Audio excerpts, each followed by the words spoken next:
RSS और भाजपा के hidden agenda में था कि हमें बाबा साहब भीमराव अंबेडकर के संविधान को कमज़ोर करना है, लोकतंत्र को कमज़ोर करके एक फांसीवादी और नाजीवादी सरकार इस भारत पर थोपनी है। और जिस दिन दिल्ली के रामलीला मैदान में जनवादी पार्टी के कई लाख लोग इकट्ठे होंगे, उस दिन भाजपा की चूलें हिल जाएंगी। और बागी बलिया की धरती से विगत 2 अक्टूबर को राजदंड पदयात्रा निकली हुई है। ये पदयात्रा लखनऊ होते हुए दिल्ली तक जाएगी कि प्रधानमंत्री नरेंद्र मोदी जी देश को 1 नेशन और 1 इलेक्शंस का पाठ पढ़ा रहे हैं। हम जानना चाहते हैं कि देश के प्रधानमंत्री 1 नेशन और 1 एजुकेशन की बात कब करें। प्रधानमंत्री से जानना चाहते हैं लोग कि जिस देश में लोकतंत्र है उस देश की संसद में राजदंड स्थापित करने की आवश्यकता क्यों पड़ गई। क्या राजदंड लोकतंत्र का प्रतीक है। चौहानों का जैसे कि कह लिया जाए कि पूरे उत्तर प्रदेश से लेके अब पूरा भारत में पद यात्रा हो रहा है और उसका कहीं ना कहीं मात्र एक पार्टी है जो जनवादी पार्टी है उभर के आ रही है। इस समय पूरे पूर्वांचल से लेके और पूरे भारत के कोने कोने से चौहानों का पद यात्रा होगा और दिल्ली में यहाँ पे रामलीला मैदान है, वहाँ पे लोग जुटेंगे और वहाँ पे क्या होगा, चौहान लोग जुट रहे हैं और जो भी ओबीसी एसटी के लोग हैं वो जुड़ रहे हैं और जनवादी पार्टी के नेतृत्व में एक कार्य किया जा रहा है। आइए इसी बीच मेरे साथ जनवादी के राष्ट्रीय अध्यक्ष डॉक्टर संजय चौहान जी हैं, उनसे बातें करेंगे और क्यों इस भीड़ को जुटा रहे हैं और क्यों पूरे भारत में लोगों को पद यात्रा के जरिए कुछ संदेश देना चाहते हैं और केंद्र में मोदी जी की सरकार है, उनके बारे में इनका क्या राय है। आइए इनसे ही पूछते हैं। डिजिटल भारत में आपका स्वागत है। धन्यवाद। इस पद यात्रा से आप क्या संदेश देना चाहते हैं पूरे भारत में। देखिए, जनवादी पार्टी के नेतृत्व में बागी बलिया की धरती से विगत 2 अक्टूबर को राजदंड पदयात्रा निकली हुई है। ये पदयात्रा लखनऊ होते हुए दिल्ली तक जाएगी और ये पदयात्रा प्रधानमंत्री से कुछ सवाल लेकर के जा रही है। प्रधानमंत्री से जानना चाहते हैं लोग कि जिस देश में लोकतंत्र है उस देश की संसद में राजदंड स्थापित करने की आवश्यकता क्यों पड़ गई। क्या राजदंड लोकतंत्र का प्रतीक है।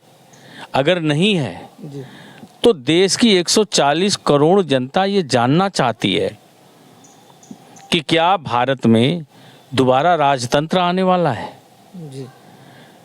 और लोग सशंकित हैं इस बात को लेकर के कि क्या भारतीय जनता पार्टी और नरेंद्र मोदी जी उस दिशा की तरफ बढ़ गए हैं जो आरएसएस और भाजपा के हिडन एजेंडा में था कि हमें बाबा साहब भीमराव अंबेडकर के संविधान को कमज़ोर करना है, लोकतंत्र को कमज़ोर करके एक फांसीवादी और नाजीवादी सरकार इस भारत पर थोपनी है। तो इस बात की शंका लगभग हर वह व्यक्ति जो चाहता है कि देश में लोकतंत्र बना रहे, जो चाहता है कि देश संविधान से चले, उसके मन मस्तिष्क में उठा है। और उन प्रश्नों को लेकर के हम लोग यहाँ से बागी बलिया की धरती से दिल्ली के लिए निकले हैं। और इसके साथ साथ पदयात्रा के और भी प्रश्न हैं जो भारत के प्रधानमंत्री से लोग जानना चाहते हैं कि प्रधानमंत्री नरेंद्र मोदी जी देश को 1 नेशन और 1 इलेक्शंस का पाठ पढ़ा रहे हैं। हम जानना चाहते हैं कि देश के प्रधानमंत्री 1 नेशन और 1 एजुकेशन की बात कब करेंगे। जो शिक्षा राष्ट्र का निर्माण करती है वही शिक्षा जब 2 तरह की होगी तो 2 तरह का भारत बनेगा।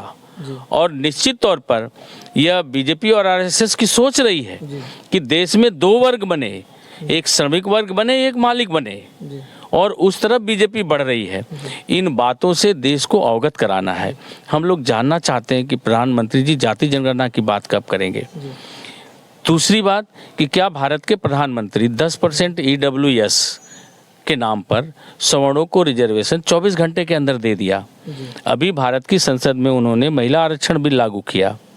क्या 33% महिलाओं के नाम पर सवर्णों को रिजर्वेशन देने की नीयत है। अगर नहीं होती तो उसमें ओबीसी आरक्षण क्यों नहीं लागू किया, ओबीसी की महिलाओं को आरक्षण क्यों नहीं दिया। तो ये सब हमारे प्रश्न हैं इन प्रश्नों को लेकर के हम लोग दिल्ली जा रहे हैं। लेकिन डॉक्टर साहब, कहीं ना कहीं आप अभी उत्तर प्रदेश से, पूर्वांचल से होकर आप लोग निकल रहे हैं, तो पूरे भारत में आप लोग कैसे, पूरे भारत के लोगों को कैसे आप लोग एक जगह केंद्रित कर देंगे? देखिए, हमारी पदयात्रा भले बागी बलिया की धरती से शुरू हो रही है। इसका पहला चरण 30 तारीख को अंबेडकर नगर समाप्त हो रहा है और 31 तारीख से दूसरा चरण यहाँ से शुरू होगा, जिसका समापन लखनऊ में होगा। और फिर तीसरा चरण हमारी ठीक दूसरे दिन लखनऊ से दिल्ली के लिए जाएगा, जो रामलीला मैदान तक पहुंचेगा। हम पदयात्रा भले यूपी में कर रहे हैं, लेकिन पूरे हिंदुस्तान के जो लोकतंत्र के प्रेमी हैं, जो चाहते हैं कि संविधान हमारा आबाद गति से मजबूत बना रहे, वो सब लोग जनवादी पार्टी और हमारी राजदंड पदयात्रा के प्रश्नों के साथ खड़े हो रहे हैं।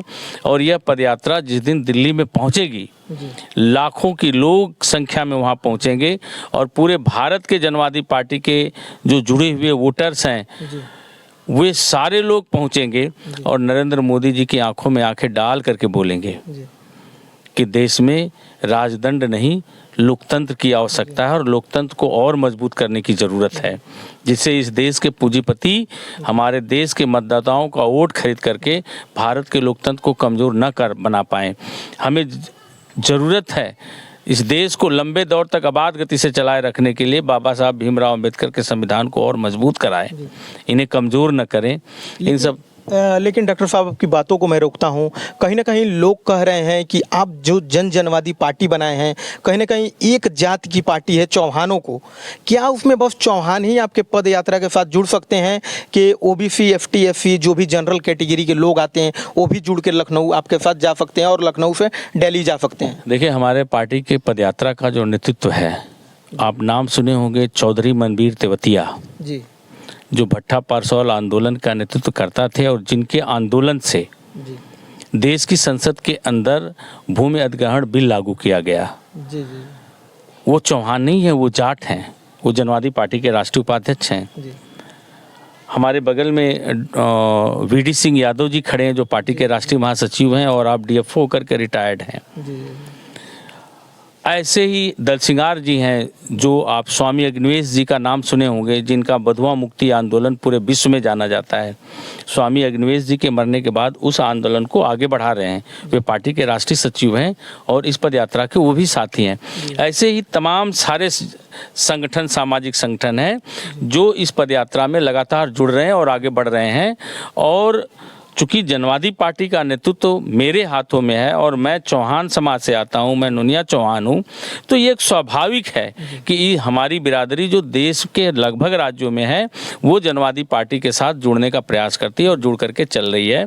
तो इस पद यात्रा में वो कुछ ज़्यादा चढ़ बढ़ करके हिस्सा लेती है। लेकिन हमारा जो पार्टी का मैनिफेस्टो है, जो हमारा पार्टी का उद्देश्य है, वो जनवादी है।